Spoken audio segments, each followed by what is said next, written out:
beautiful Monday morning and welcome to ATM Blowout, which is a syndicated live program of the network. Our job here is simple. We bring you conversation on special interest topics. We do this through news, events and stories, of course through correspondent reports, not forgetting expert opinions and stakeholders analysis. Today on ATM Blowout, I'll take off points from Rivers State. The hoodlums burn a Rivers State House of Assembly complex for alleged impeachment plots. In Akwa Ibom State, communities protest destruction of farmlands by oil firm. On judiciary, IPOB accused federal government of running away from defending its prescription. And on November 11, NSA to oversee Kogi, Bayelsa, Imo State election security. On Black History Month, Africa should not be attending, submit asking for concessions. This is coming from Mr. Peter Obi. On Nationville, did Nadeko task Tinubu to prioritize implementation of APC manifesto? In Plateau State, group describes conflicting judgments. Pro-democracy group peace and good governance. In the economy, Nigeria is blessed, should have no business with poverty. This is coming from Cleric. Today on the show, we'll be hosting Barrister Henry Ekine.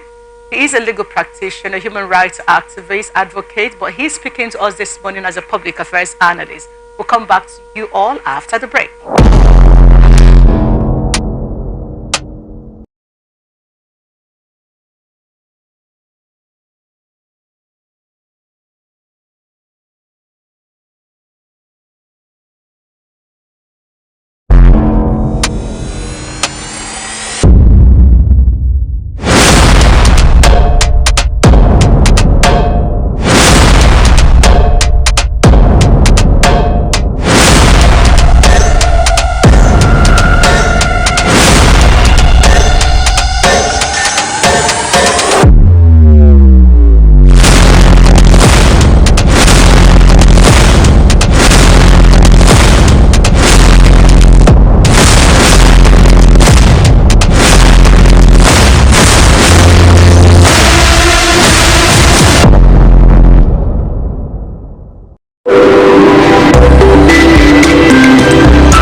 From the Sahara, we bring all news, live analysis, expert discussions on trending stories in politics, business, socio-economic, sports, and documentaries.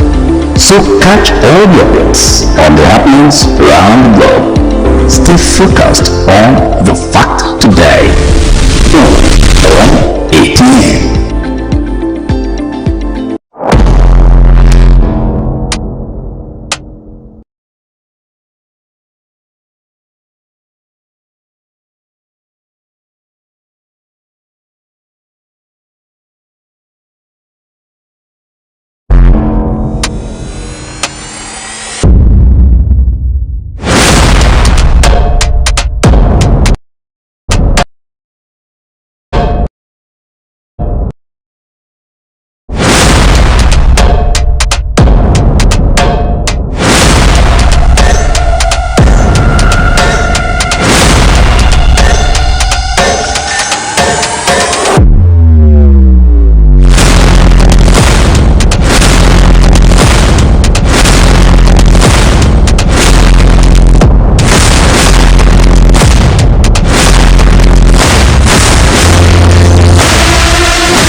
Welcome back to ATN Blowout. It's time for Anchor's chart.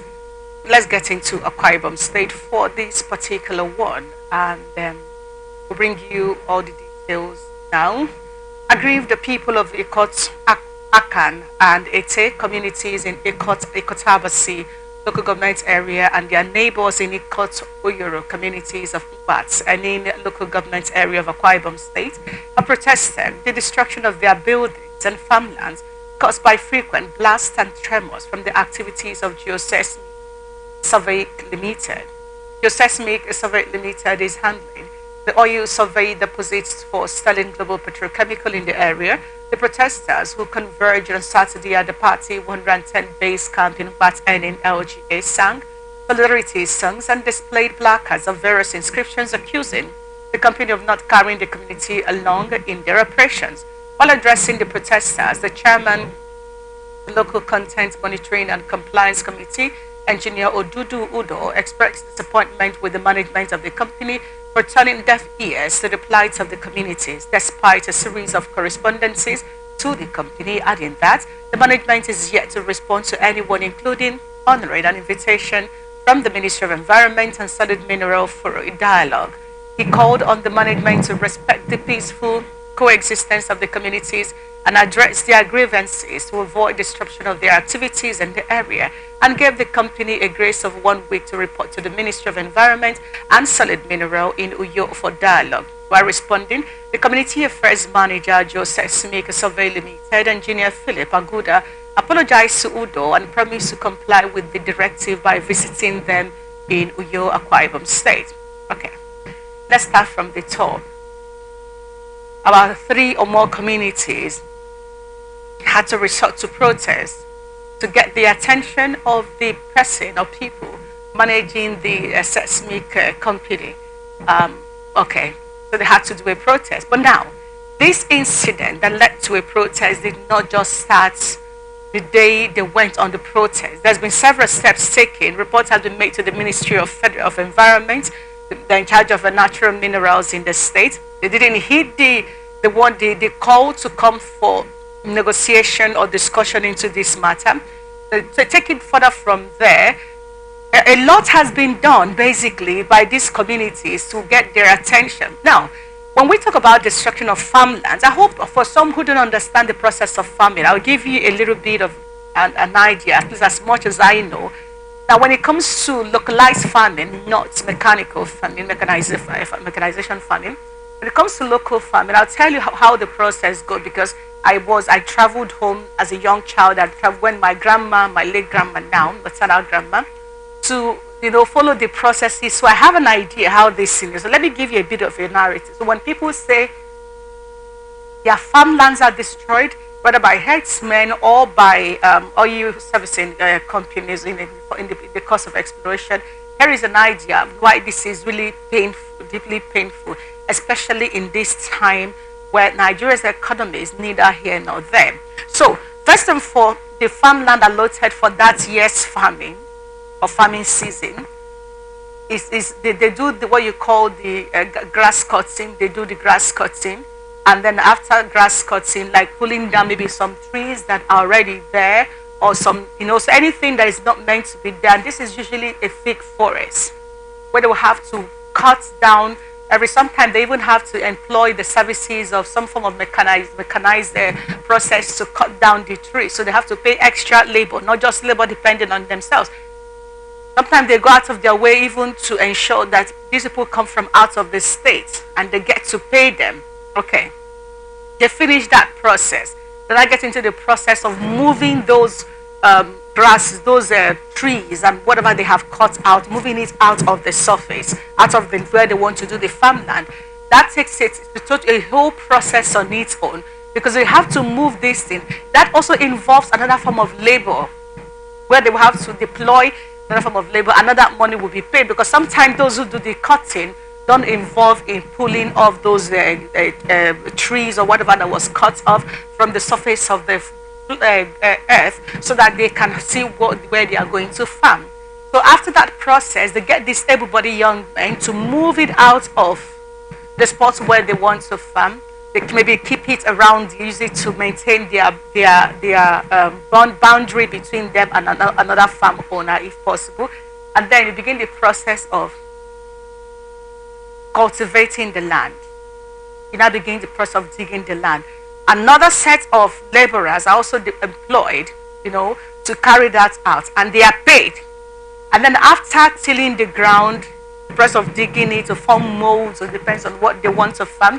Most likely yam, cassava, rooted tubers.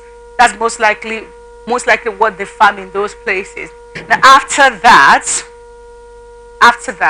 they now, after the process, they now go into the process of maybe cutting the stems of the cassava, if they want to plant cassava, cutting the stem of getting the yam prepared, trimmed and pruned to get it ready to put it in the ground. And after all of this, they'll have to go through the process of now waiting after some time, where they now have to start weeding, where they now have to remove those little grasses that you find on the first, so that they don't compete with the actual seedling, so that the seedling can grow. It could be corn, it could be anything.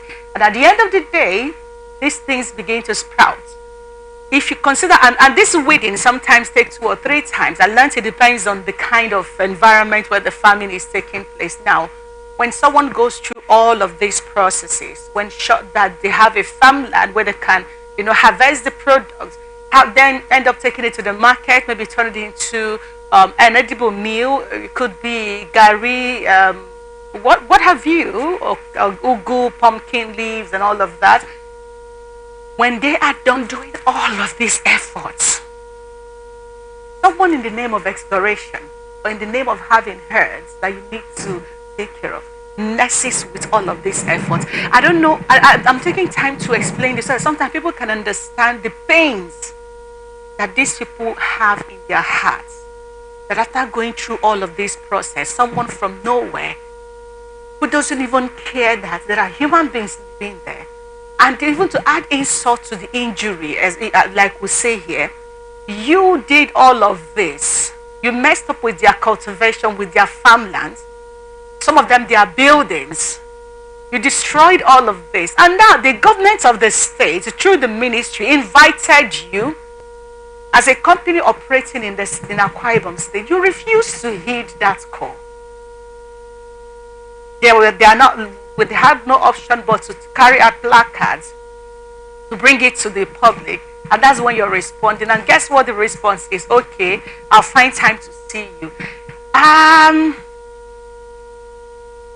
There is a level of insolence, there is a level of insult, there is a level of ridicule that the people should go through in this time and age, and allow those who actually do these things to get away with it. These people are not okay. It's even worse because they also mentioned that they carry out this exploration. They don't even carry the community along by employing some of the young men, even if it's just for laboring work. By the way, they're actually supposed to train these people. So I'm just beginning to wonder again. What is the process of introducing some of these contracts? What does this contract contain? Our communities at this point don't supposed to begin to ask to see the contractual agreement for any job that is going to be done in their place. I understand they say government own the land, but in the name of government owning the land, a whole lot is allowed to go awry without anyone questioning what is and what is not. I honestly think that that should stop, because you don't do this to people and they are talking to you. You're saying, okay, I'll find time to come and see you. Like this idea of people being all up there and others being down there, and now there is really no meeting point. And I think that is why some of these companies get away with their excesses, because if there is a government in Akwa Ibom State, for instance, you should be angry that people who are doing nothing but finding a way to earn a living are being insulted and ridiculed by a company that came into that state by your authorization, and the owner sits somewhere and says, okay, I'll come and see you. That even got to the point where the people had to protest what is going on with them, that the government of Akwa Ibom State did not deem it fit to look into this and understand that something has got to be done. It's even what makes it more ridiculous. So is there a government in Akwa Ibom State? There is a government in Akwa Ibom State. Do you understand that this is these people's means of livelihood? When you deprive them to the point that their sons and daughters begin to pick up arm against the state, we will begin to proscribe them, or we'll begin to give them names, or find a way to slaughter them and kill them. But now that some of these things have been going on for quite some time, one would expect that the states where there is a government will stand up to this company. I mean, at the end of the day, there is no way they would have come into Akwa Ibom State to begin some of these processes without your knowledge. Even if it's a federal government contract with this company, there is they also have to obey the laws of the land. And this is also where the state assembly comes in. What are some of these lawmakers doing? Some of you are from these communities where these things happen. Where are you? What is your responsibility? People should not go through such pain and invest so much in the little they have on that rain. You need to know how some of these people, some of these farmers go through. On that rain, on that sun, morning, night, you see them toiling all year round. And then somebody comes up and destroys everything they've worked for, because you feel you're more powerful than they are. Again, this is also where we need to begin to do something about Office of the Citizens. There is need for more education on citizen rights and responsibilities towards themselves and the state. It shouldn't just end in what was taught in the classrooms, because at the end of the day, nothing substantial when it comes to civil rights is being taught in these schools, if you may. I mean, so we need to really go back to the drawing board and begin to ask questions. I understand that before a contract or whatever it is that you are doing, you're supposed to have your position cleared up. The community are supposed to be part of what you're doing. This is where the traditional institution comes in. There should be a conversation. Okay, what is the need for us? What is the part of your corporate social responsibility, I beg your pardon, ought to be clearly defined, so that everybody knows what they are coming in for and what is the need for them. We can't continue to play this game. I can only imagine the plight of these people. Someone takes time to build their homes, and then in the course of doing a contract. So, and again, the ministry in charge of solid minerals in Akwa Ibom State, there's also a call to duty here. Whoever is running that ministry, this is a call to duty, because you cannot sit back and watch the people go through this. Something in you should crack. Something in you should make you feel like, no, this shouldn't happen. By now, this company should be getting warning letters to desist from the operations until you're sure that it is environmentally verified that the people are safe, their lands and properties and farmlands are safe. When you fail to do that and you just allow the people to carry placards, of course it's going to end in placard. I mean, if they couldn't respect the government ministry to respond to their call to explain their activities and how it's affecting the people, I don't even think that this protest is going to amount to anything. But again, until the state assembly, the governor of Akwa Ibom state, stands up to say enough is enough. I don't see how these people are going to respect status quo. Well, we hope that something comes out of this. It's quite a sad one because, like I said, people are going through so much in this country. You have to invest your time, money, and energy, the little you're able to have. These people are in the villages, for heaven's sake. And then when they get in there to do all of that, somebody just comes in the name of exploration. So this idea of treating people with disrespect and not caring what happens to them, and even when they cry out, nobody really bothers. I don't know how long we as a people will continue to take some of this abuse from those who are supposed to be in authority. There has to be a way to make this make sense. There has to be a way to make this stop. And we hope that somehow someone will stand up and rise up for these communities and ensure that this company is held responsible for their actions. And that's been Anchor's chance to come back to you after the break.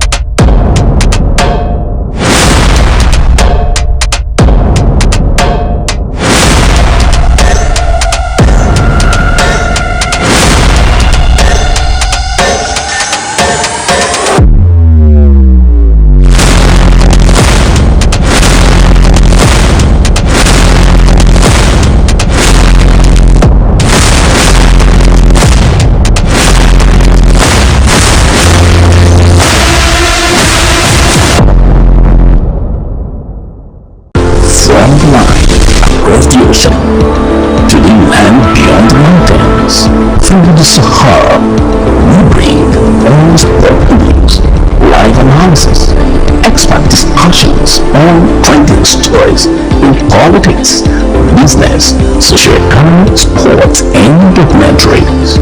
So catch all the updates on the happenings around the globe. Stay focused on the fact today.